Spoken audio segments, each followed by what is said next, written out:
Welcome to Riding a Pit Bike 101. We're gonna get a little turn track set up here.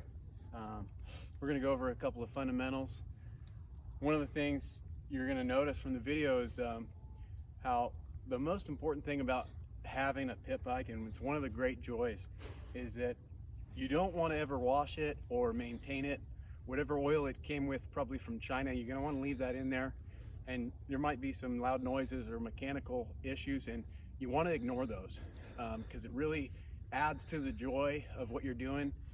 Keep it pinned, obviously, as often as you can. Yeah, and we'll just demonstrate.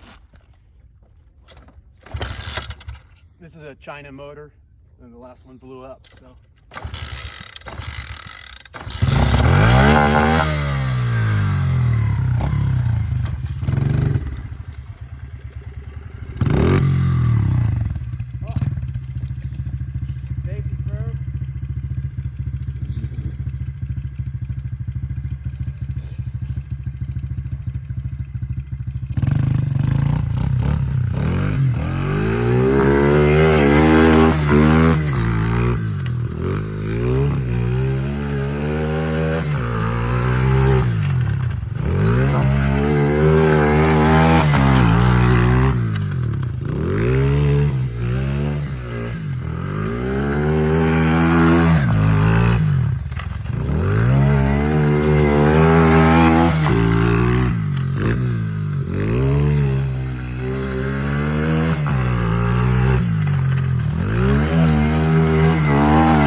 So I hope you learned a couple things.